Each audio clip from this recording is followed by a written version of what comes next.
Olá a todos e todas. Bem, me chamo Carlos Vinícius, sou discente do curso de Licenciatura Plena em Matemática pela Universidade Federal Rural de Pernambuco.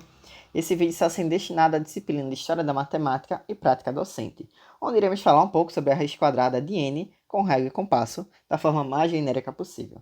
E para falar propriamente desse assunto, vamos começar falando rapidamente sobre a raiz quadrada, ou Radius Quadratum, que é sua denominação original. Mas qual seria a problemática da raiz quadrada? Seria a seguinte: dado um quadrado com outros quadrados subscritos nele, quanto vale a sua lateral?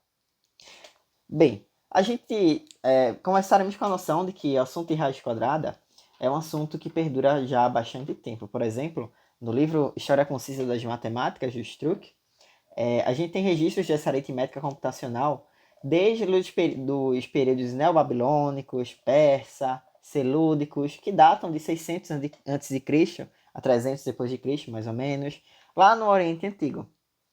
E bem, qual a problemática aqui? Certo, nós temos um quadrado que está cheio de quadradinhos e esse, por exemplo, a gente utiliza aqui um quadrado com 4 quadradinhos e nós queremos saber quanto vale a sua lateral. E sua lateral seria justamente o valor da raiz quadrada. Tenho essas representações aqui agora, então vemos aqui.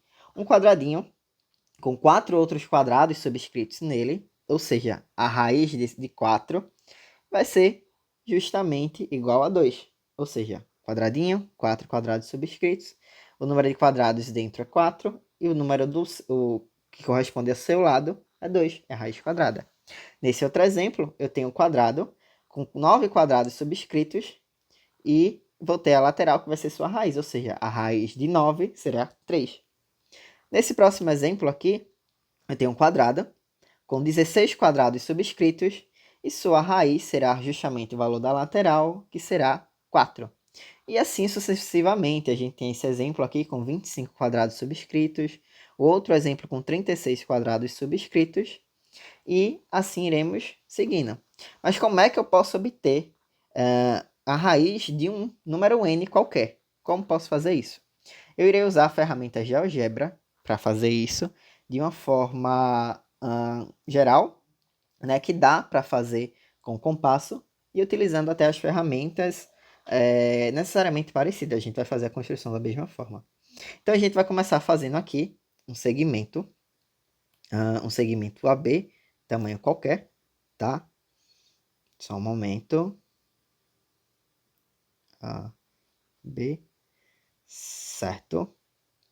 E agora eu vou fazer um segmento partindo desse ponto B, um segmento BC, de valor unitário, ou seja, uma unidade, certo? Então, a partir aqui de B, estou usando a ferramenta segmento com comprimento fixo, fiz um segmento unitário. O que é que eu vou fazer agora? Eu vou achar o ponto médio desse segmento AC. Vou usar a ferramenta compasso, como eu disse, para aparecer o máximo possível com o papel e a caneta. E vou fazer uma circunferência de raio AC, ou seja, uma circunferência de A a C. E vou fazer o mesmo agora, uma circunferência de C a A. Certo? A gente pode ver que essas circunferências vão se cruzar ali.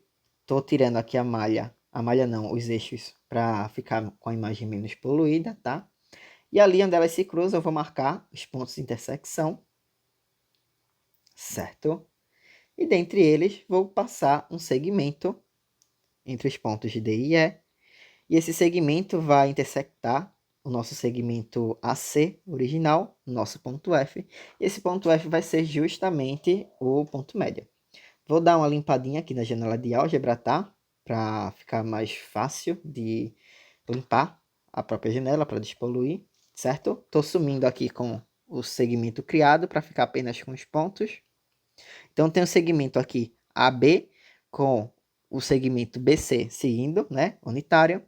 E o centro, o ponto médio desse segmento é o ponto F, certo? Com a ferramenta compasso, eu vou criar aqui uma circunferência de raio AF e vou colocar no total aqui, né? Pegando desde o A até o C, certo? E vou traçar agora uma reta perpendicular ao nosso segmento AC, que passa pelo ponto B, certo? Vou marcar a intersecção entre a reta perpendicular e nossa circunferência. Vou denominar esse ponto de G. Estou escondendo aqui a nossa cônica, né? A nossa circunferência. E vou também esconder a nossa reta. E agora vou traçar um segmento de G ao nosso ponto B.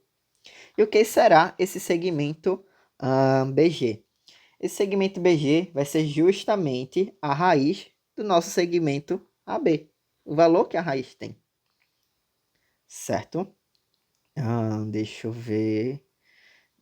Lá em cima tem a ferramenta distância, diâmetro, comprimento. Então, vou usar ela só para mostrar aqui, tá? Vou marcar aqui o segmento A, o ponto A e o ponto B, o segmento AB, né? E a gente obtém tem comprimento 6 e o mesmo com BG. E a gente obtém 2,45. Então, vou usar aqui a calculadora só para demonstrar esse valor, né? E a gente tem que a raiz de 6 é 2,4494, ou seja, aproximadamente 2,45. E a gente fez essa forma com alguns valores, né? Que foram valores N. E essa forma é a forma mais genérica possível, ou seja, a gente pode sim obter, fazer isso com qualquer valor e vai dar certo. Então é isso, eu espero que vocês tenham gostado. E assim a gente pode achar o valor de N, a raiz quadrada de N da forma mais genérica possível.